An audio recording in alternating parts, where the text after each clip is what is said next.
Well, Dr. Veith, welcome back to Canada. It's truly a pleasure to have this opportunity to explore some of these topics and themes and to have a prolonged discussion with you. Welcome back. Thank you. Okay. I wanted to explore in this discussion some rather controversial and to some perhaps upsetting topics, but believe that we're better to shed some light on them than to dust them under the carpet. And I know I'm mixing metaphors, but the key point is that there's a lot that we need to focus God's light on and we need to explore. So I would suggest we fasten our seatbelts, because the overall theme of this discussion tonight, I think, should be focusing on the hypocrisy and apostasy and the intellectual dishonesty that we experience within the Seventh-day Adventist Church. And I'm reminded of a quote by George Orwell, who said that in a world of universal deceit, speaking the truth is a revolutionary act. And I wonder if you could comment on that, thinking of the Adventist Church supplanting the word world. Well, truth is often sacrificed on the altar of expediency, isn't it? And sometimes our relationships become more important than the truth, and we might lose our focus. It could happen. I believe that we as a church are in a tumultuous state. But then, of course, there was a war, and the war started in heaven, and that war is still raging, and we are told in Revelation that the focus of the war will be within this church. So if we don't see the war within the church, there must be something wrong with the church. But it's not intuitively obvious at first inspection, because the conventional wisdom is to view the church as a sanctuary. In fact, the word sanctuary is used where the services are held in the Seventh-day Adventist Church. And sanctuary means to most people a place of protection and security, a haven away from conflict and controversy. And yet that's not what we experience in the church. Well, Jesus said he didn't come to bring peace, but a sword. And decisions will have to be made. I almost feel like our church has become like a boat where everybody builds a gangplank to set up his pet theology or theory, and someone else sees that the boat is leaning over to one side, sets up a gangplank to the other side to balance it, and eventually everybody's got gangplanks and nobody's in the boat. A good analogy. A good analogy. Well, maybe before we pursue those thoughts further, I want to establish some fundamentals. And the first one relates to the perception that and the understanding and the belief by Adventists that the Seventh-day Adventist Church is the true end-time remnant church. Yes. Could you explore and expand on that assertion to get us started, please? Well, I've just done a series on the church. Probably the hardest series I've ever done in my life. And it is not intended to be divisive, but to be conciliatory, to bring people back to brother and sister relationships, which will be a tough thing to do because, as you have mentioned, there's so much distrust, there's so much alienation. There have been probably floods of tears in some of the conflicts that we see. But I think God is calling a people back. And this church, prophetically, is the final church. This church, typologically, is the final church. So that's a very important aspect to me. And if we take the story of the children of Israel, where there was always a gathering and a scattering, so we have the same in the Adventist church. And the parallels between what happened to the children of Israel and what happened to the Advent movement are just mind-boggling. They're astounding. And so this is the church. And many people have told me, because of what they see in the church, they want to leave the church. My advice to them is super glue and a big pot and paste it onto the posterior and find yourself a pew and fasten the seatbelt and carry on. We're going to explore that thought a little later on in our discussion, but I'm glad you've introduced the thought now. We'll let that germinate a bit. But let me make this observation. I can't think of a single faith or denomination or church or belief system in the world that does not proclaim that theirs is the way and the only way.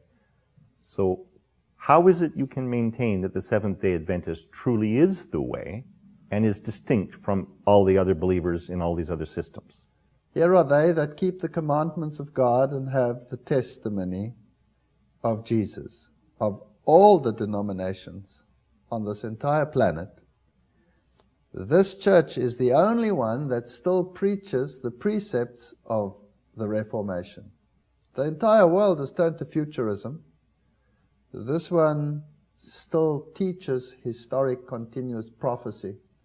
That's what the Reformers taught. So basically, this is the only Reformed church left. And that's hard for people to swallow. I think we need to explore what is meant by the word church. To many, church means the concrete and steel and the furnishings, the dwelling within which you come to worship and fellowship. Yes. To others, the church has a broader definition, and in essence it means this collection of true believers and followers and lovers of Christ. Yes.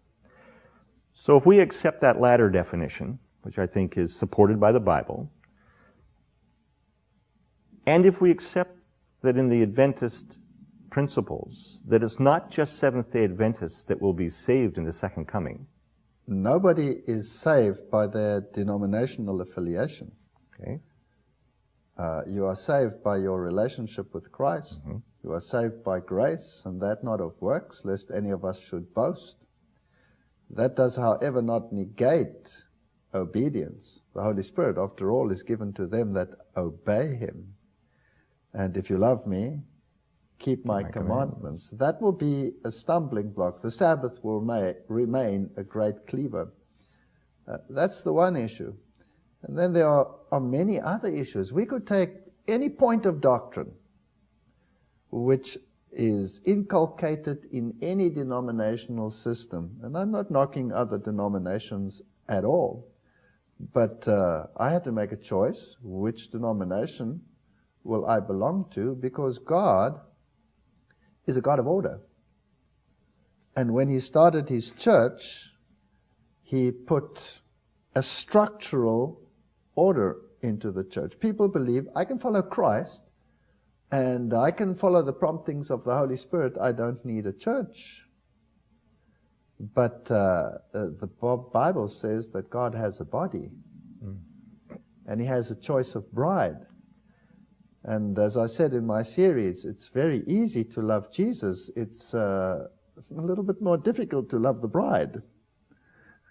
But that is the family wherein we have to learn this concept of brotherly love in spite of the different characters that we find in the church. So God has an organized body. God ordered His body in the beginning. God will have an organized structure in the end. Whether the organized structure in itself goes right through to the end, that's not the issue of debate. But God has a people, and He's not leading out one here and one there. He's bringing them into His bride. And the verse says, and the Spirit and the bride say, come. Not just the Spirit. In the case of Paul, when he was still Saul, He sent him to the church in order to receive instruction. He didn't choose him to go and do his own thing. And people today, they would like to serve a bodiless head, or a headless body. And both of them are wrong. You have to take the package deal. But it brings us back to the fundamental first question, though. How can you truly know it's a Seventh-day Adventist church that is that body and that group that we should be part of, particularly in the face of some of the characters within the church that are such impediments to our spiritual walk? We need those characters in the church, because otherwise we don't fulfill the prophetic nor the typological scenario. If you take the early Exodus movement, they had their Korahs, they had their Abirams, they had their flamboyant characters, they had their Aarons, they had their Caiaphases. And yeah, I mean, I was saying in my series, if I now had to judge which one was the perfect character to run the church, I'd go for Caiaphas.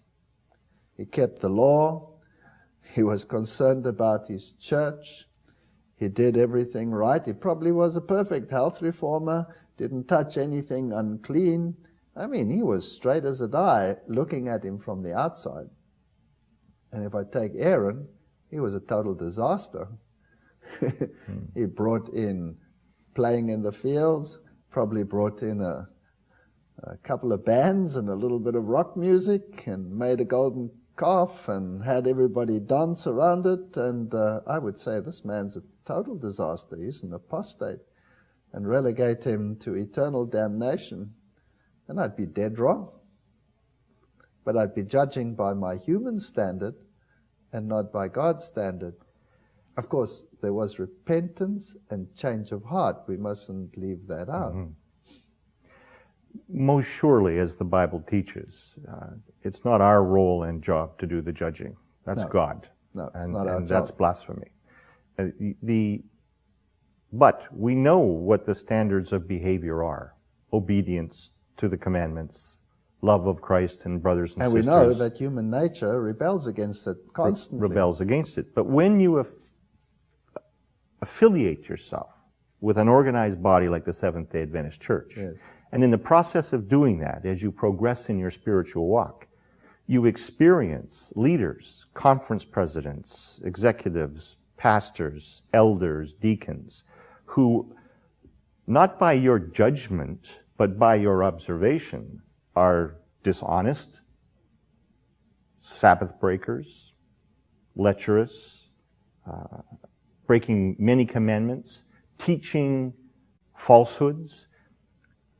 In the face of that apostasy and hypocrisy, how can you stay committed to that organization if the leaders themselves, who are supposed to be the spiritual guides, are such fallen creatures? Well, when Korah rebelled and everybody was turned back to the wilderness, Moses had to go along with them. He wasn't separated as something better, as a reform movement that could finish the job. He identified with these people. Daniel said, "We have sinned." They were a brotherhood in spite of their differences. Jeremiah wrote the Lamentations. He didn't leave the church. Now, I would certainly leave the church if I didn't know this was the prophetic movement. Even it wasn't for the great lines of prophecy which tell me that this is it, and this is what's going through to the kingdom. And I didn't know that Laodicea doesn't have a candlestick removed from it and passed on to some other organizations like the other churches, but that there will be a shaking and a spitting out rather than a coming out. Then I would certainly be shaken by what I see in the world and what I see in the churches. But let's face it, if I take this gangplank scenario of mine, the problem is not only on the liberal side. The problem is also on the conservative side. And some people have pet theories which can become very divisive, and they will make it an issue of salvation, that you understand it in exactly the same light as they see it. And some of these issues concern the Godhead. Some of these issues concern the nature of Christ. And who will ever, on this side of the divide, understand the Godhead in its fullness? Who will ever be able to comprehend how that Godhood manifested itself in human flesh and identified with our weaknesses, and yet didn't lose hold of the divinity?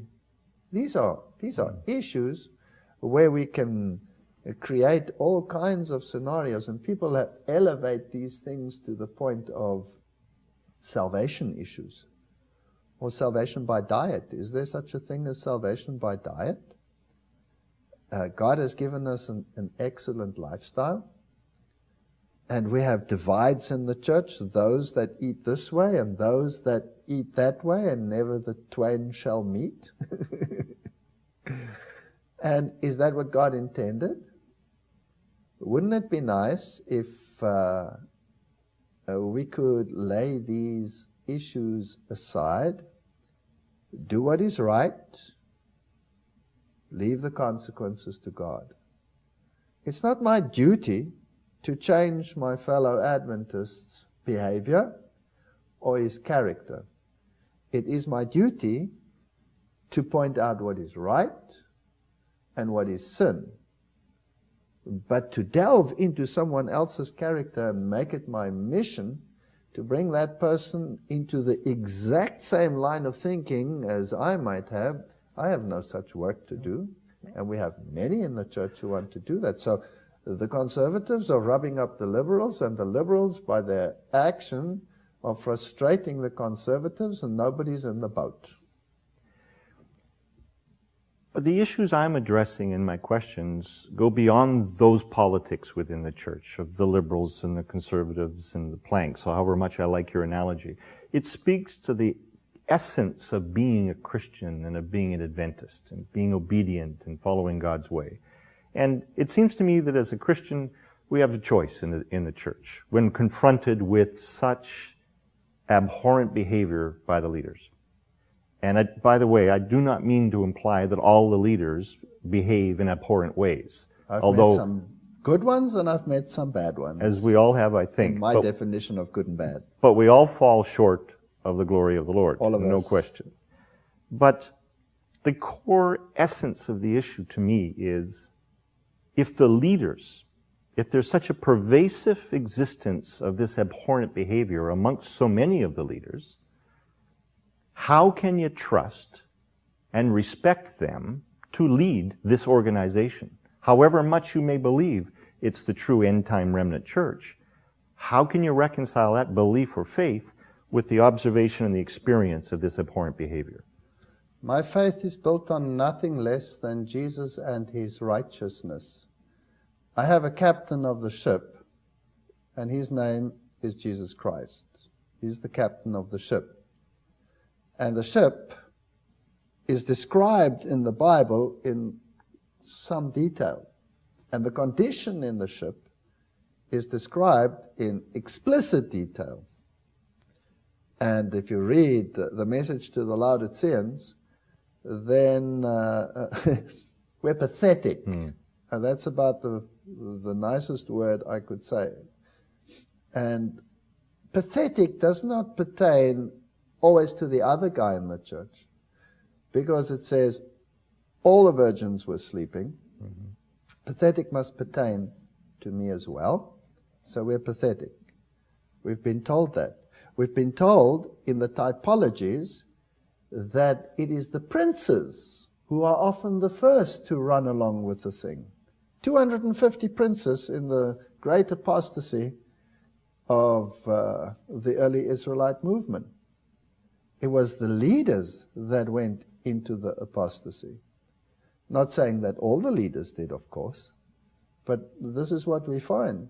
So if I see it, does that compel me now to sever my ties? Or does it put me on my knees?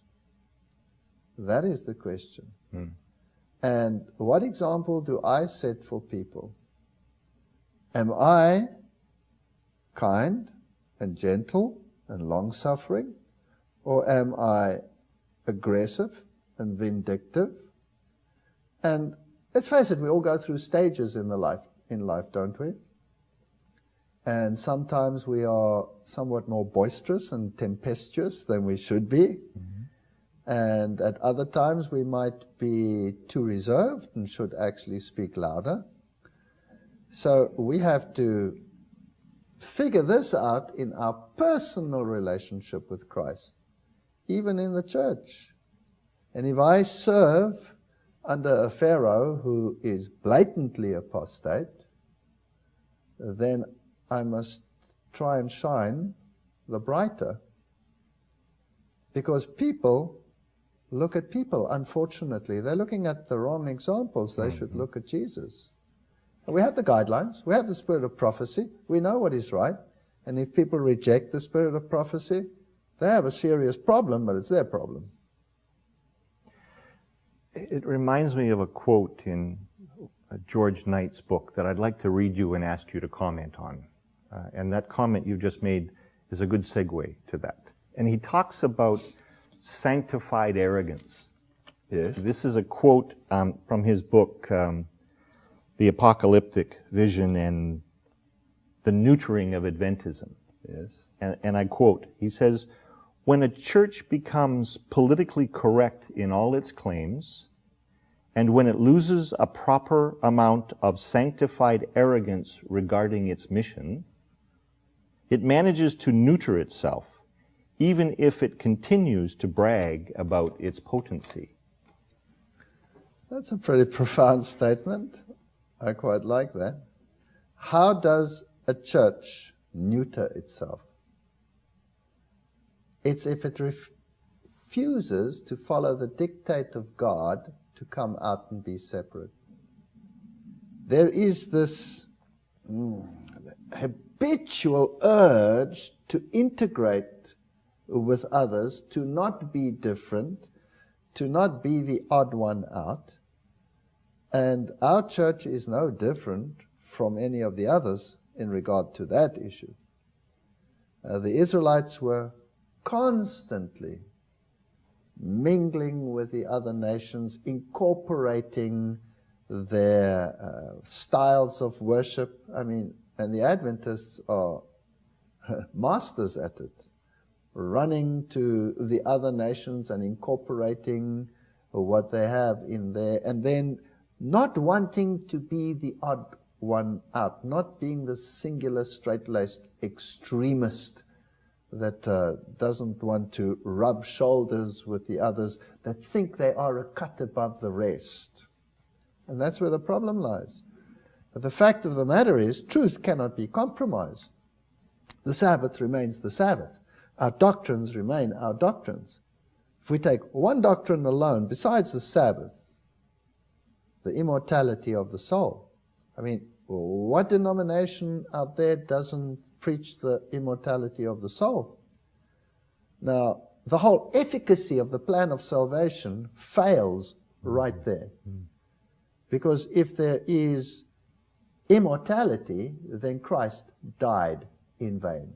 Why should he die to give me life if I have it anyway? The whole Christian philosophy falls apart and shatters on that very point. And this is where Adventism cuts across these lines of thinking and totally obliterates them, and they have no argument against it.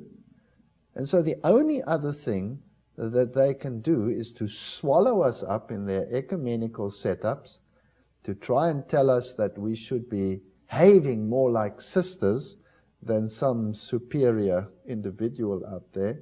And it will never, ever work. It cannot work, because we're as far removed as the East is from the West from each other. And they have neutered themselves by trying to be politically correct. But in the face of that, to dwell on this term a bit more, sanctified arrogance to me is a very eloquent way of describing righteous rebellion against error, against what is not judged to be wrong by the observer, but what is known to be wrong by anyone who compares the behavior against the standards set in the Bible. But so many times, certainly in my personal experience, in my walk with the church and with the leaders and others who I know, the experience has been, as soon as you stand up as the little boy at the parade and say that the emperor is wearing no clothes, however mild or meek you may be in making that proclamation, or aggressive or assertive, you are criticized and attacked for being, back to the original comment, a revolutionary because you're speaking the truth. Yes. So it's not for us to sanctify ourselves, but it is our role, I believe, as Adventists and as Christians, to proclaim that the emperor isn't wearing clothes. Would you agree? I think it is our duty. And if you take the messages of Elijah and the antitypes of the Elijahs, John the Baptist, their message was pretty straight. Mm-hmm. They rebuked kings. They pointed to the law. They pointed to the fact that nobody is saved because of their genetic genealogy.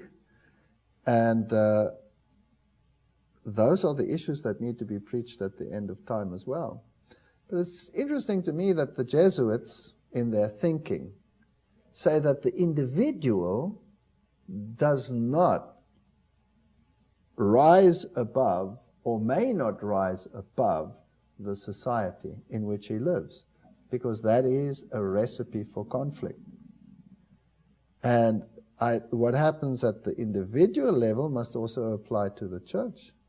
The church may not rise above the norms and thinkings of society, or even the society of churches, or else that would be construed as arrogance. Mm-hmm.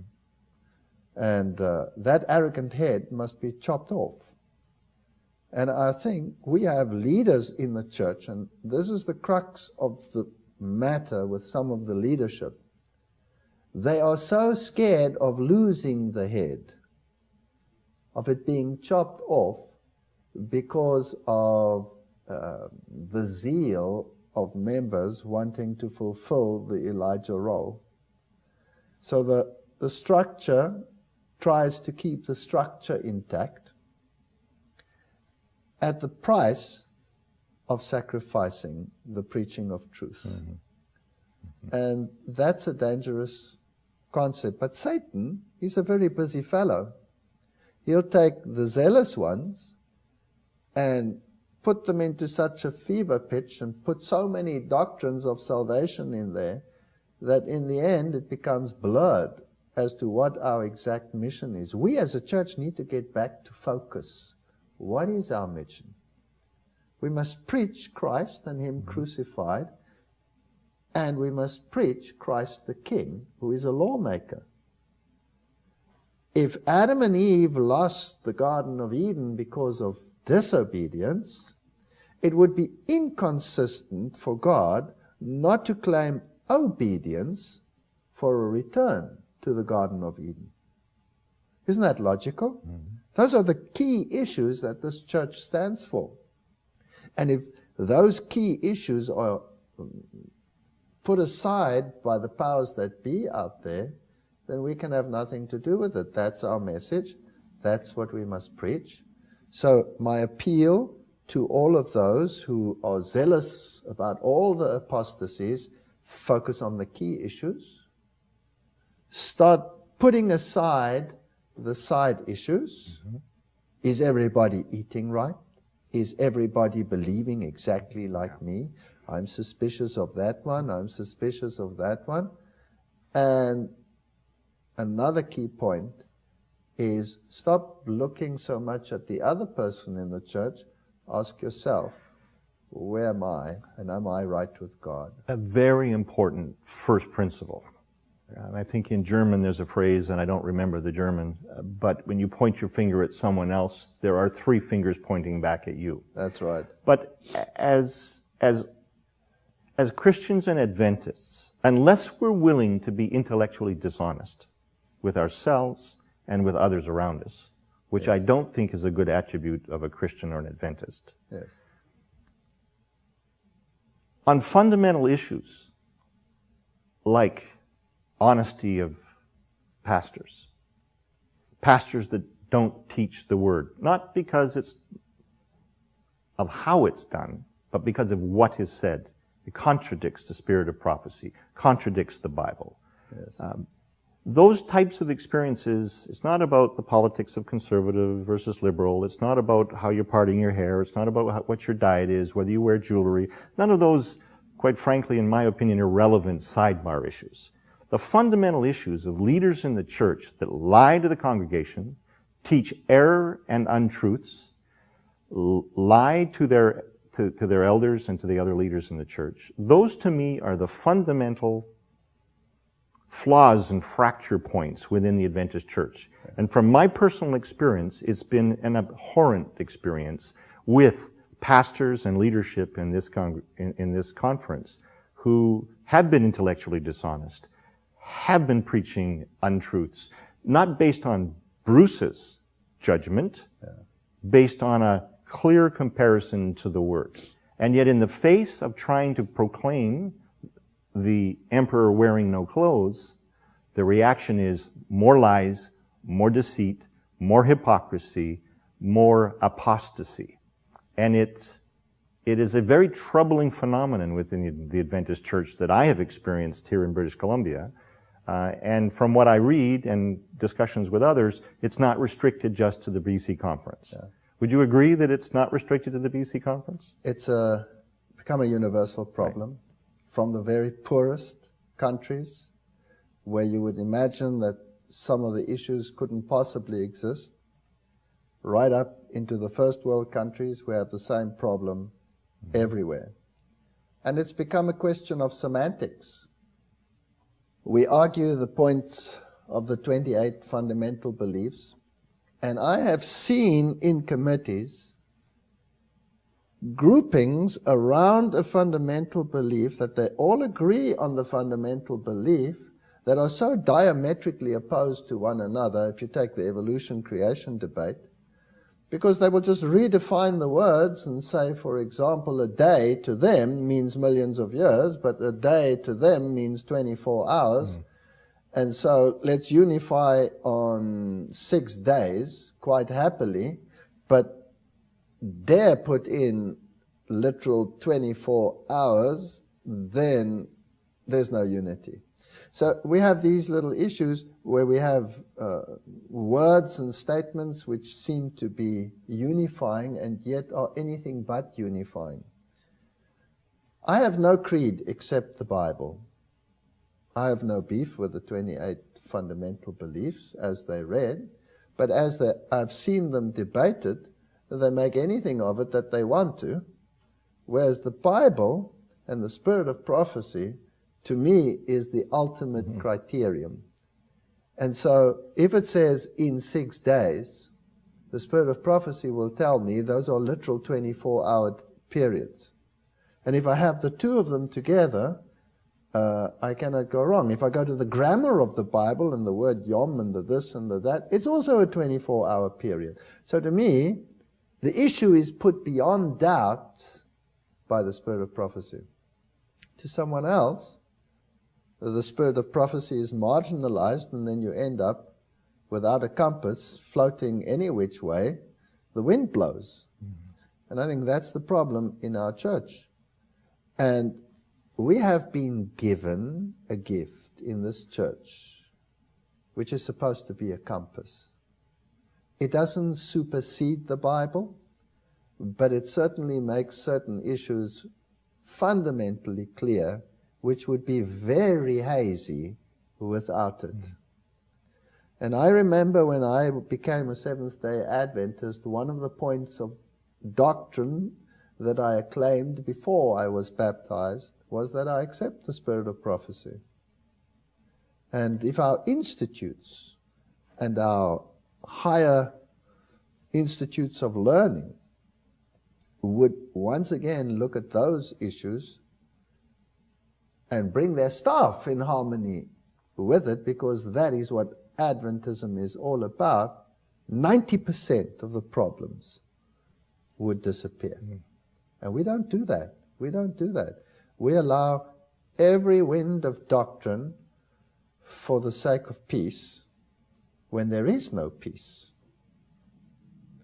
Not a good advertisement for the Seventh-day Adventist Church if one of our missions is to bring people to the light. I've heard that too, yes. But, you know, I've seen both sides of that coin as well. We have zealous people who want to bring certain issues to light. And they will use methods that might be very abrasive. So there is a truth, but there's also a way of presenting it. So I've seen leadership be offended by people doing their own thing, but often more the method of doing it than the content of what they are spreading. So these are issues, I don't know, we're all human and we're going to have this problem probably till the end of time. So there again, there are two sides of a story. But I'm one who believes in truth, and truth should not be compromised. And there's a specific life and death issue. You either accept the mark of the beast in the end, or you don't accept the mark of the beast. And the mark of the beast is not just, you know, a law that is going to be enacted and you fall either on this side or on that side of that law. It involves the entire plan of salvation. It involves your entire allegiance to God. And if we could preach this doctrine aright, and look at ourselves again, and not preach necessarily only the letter of the law, but the substance thereof, then we'd have fewer problems within the church. But you know, it's been my experience, and others have shared with me it's been their experience as well, that for the common church member who's not academically skilled or intellectually familiar with all the nuances of doctrine and how to apply it in your life, and the fundamentals of being an Adventist and being a Christian, which is trying to be obedient, nurture your relationship with Jesus, love Jesus, be obedient out of that love for Jesus, and try to be Christ-like in your dealings with people around you. Those simple but powerful fundamental truths are still compromised when you deal with these errant individuals within the church, to the point where even the most pious of individuals and non-aggressive, and I'm certainly not describing myself with those words, but even the most pious and non-aggressive of individuals that point out error are jumped on and muffled, and the issues are swept under the rug. So it leads me to this question. How pervasive in the worldwide Adventist church, how pervasive is that problem? You know what? I found it, as I said, even in third world countries, fourth world countries, I found this issue. What is becoming a matter of grave concern is the issue of absolute control. If we are called as children of God, we are accountable to God. The early disciples, they were called in by the Sanhedrin. They were beaten, and they were told not to do this and not to do that and not to do the other. And they said, we must obey God rather than men. Everybody who is called into this church is a child of God. And if I read my Bible correctly, every single one of them receives a gift from God. And every one of them has to give an account of how he works with his talents, whether they are few or whether they are many. Why is it that we seem to have more and more a spirit where someone assumes the right to dictate how the talents must be used? And that is something that is developing more and more in the church. It is a spirit of popery, if I could say it like that. And that is incredibly divisive, because we have been bought with a price. And that is a very dear price. And we cannot be sold into a situation where absolute control is handed over to someone who has also been bought with a price. And the Bible clearly says, it shall not be so unto you. You shall not lord it unto others. So that is a major problem that is sticking out its head. We must start realizing that we are individually accountable to God. That doesn't mean that we should disrespect leadership. But when leadership is in conflict with truth, then I must obey God rather than man. Most certainly God is the ultimate authority. But the Bible does teach that we should respect the leaders of our governments, the leaders of our church, Yes. and should follow the rules as long as they don't conflict with what the Bible teaches us. That's the ultimate rule. And it's a simple choice to choose God and the ultimate word and the ultimate authority. But it's not so simple in the face of this, what I would call the eroded credibility that exists with our leaders, because it's eroding rapidly. The floodwaters are flushing down the valley, and the sands and the rocks are tumbling away. It's not so easy to make the choice and stand by the choice of God as the ultimate authority when you have pastors and conference presidents poke their fingers at you in your chest and argue that you should not be speaking out, that these are issues that should be ignored and swept under the rug, because to do otherwise is an affront to our church structure and is disrespecting the leadership of the church. Well, it's probably happened to me more than to most others. And I have this policy: do what is right and leave the consequences to God. And there are points where you say, all right, do they have a point or don't they have a point? Is that which I am presenting divisive, or is it not divisive? That's something that you have to wrestle with and wrestle with God in order to determine. But when it comes to fundamentals of our faith and the pillars of our faith, they're not negotiable, and they will never be negotiable. Even if conference presidents tell you they should be.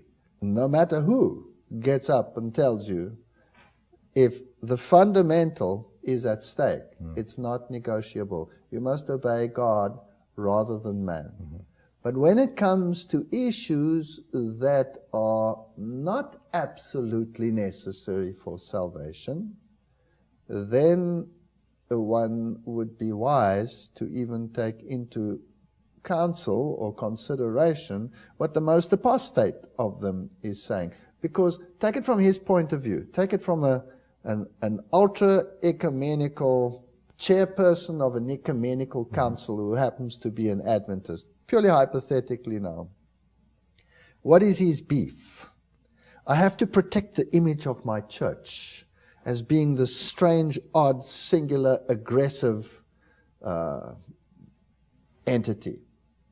And I will do everything in my power to protect that image. He's going to suppress the preaching of the little horn powers. He's going to suppress the second angel's message with every fiber of his being. And then those who have the instruction to preach it and those that wish to protect the structure are going to be at an impasse. There's just no way around that. And then let it be so. But let's do it wisely, let's do it circumspectly, and let the truth do the cutting rather than we become the instruments of cutting. There will be a shaking in this church. I preached a sermon where I spoke about the various factions in the church, the Daniel faction, and then the Ezekiel faction, and the Jeremiah faction. Those prophets addressed certain areas within the same church. Ezekiel addressed the tremendous apostasy that was taking place in the church, and turning their backs towards the temple and bringing in sun worship and Babylonian worship styles. He addressed all of that. It was in the church. And Jeremiah was speaking with the top structural leadership and telling them, you cannot follow the road that you are following. They ripped his document apart, they threw it in the fire, they put him into the dungeon, they put him into the stocks. I mean, they didn't treat him too well. But the end result is what we have to look at. Those kings, they were taken captive, they were put to death, their eyes were put out. I mean, it's horrendous when you read the biblical account. And yet, the door of the jail of Jeremiah was opened, and he was set free. So, in the ultimate judgment, God is the one who will take care of all of this. And then I use another example. In that late period of the history of the children of Israel, you had Manasseh. I mean, who could have been worse than him? The blood ran in the streets. You had the prophet Isaiah sawn in half. And Isaiah died thinking, this is the most evil king that ever ruled. He is going straight to perdition. And you have to face him in heaven and say, what are you doing here? Yeah, so who's the Manasseh? Who's the Caiaphas? Who's the Aaron? And we have to weep between the porch and the altar for all the evil that is done in Israel. But you know, standing up and proclaiming that the emperor has no clothes can be motivated. That action can be motivated by a number of factors. One of them could very well be... Most emperors don't have clothes. Definitely don't have clothes at the moment. Unfortunately, though, most people think they see clothing, and that's the problem. But the motivation to proclaim the obvious from the simple observational powers of a child can, in the church context, can be self-glorification, self-righteousness. Look at me, look how important and intellectual and discerning I am. Yes. So it could be very selfishly motivated. Sure. On the other hand, the factors could be selflessly motivated. Things like, I see my church being torn apart by an errant pastor. I see congregation members leaving this particular church and going to others. I see the heartache and the tears and the denied opportunity for new converts to come and be baptized because of the behavior of a pastor in terms of his dishonesty and violation of commandments. In that circumstance, the sanctified arrogance that Knight talks about is justified. You have to do something to preserve the church, even if it's just to point out the obvious. And yet, even if it's selflessly motivated, none of us are perfect. And however much we try to do it, it'll never be done as perfectly as it could have been done by Jesus. Absolutely. But now let's go back to the typology. In the time of Elijah, when he was preaching, Jezebel had the Baal priests and the Asherah priests and all those sitting at her table well under her control. And we find Jezebel, of course, in the middle church of the book of Revelation. And where were God's true heralds? They were locked up in caves. they were hidden away, and they were secretly fed. And God seemed to tolerate that situation until it became intolerable. And for 3.5 years, there was no rain. That didn't mean that the dancing of the Baal priests ceased. But it didn't bring any rain. There was just no spiritual food. There was no Holy Spirit. There was nothing. The church was stone dead. It took the slaughter of the priests of Baal, figuratively speaking now, not literally, and the removal of that which was weighing Israel down, and a rediscovery of the simplicity of the worship of the true God, as opposed to the gesticulations that we have out there that restored Israel. And then it went apostate again, didn't it? After that. But that's what we need. We need a house cleaning, but who's going to do the house cleaning? It is God that answered by fire. It is God that licked up the offering. And we'll have to just wait for a terrible, terrible shaking in the church.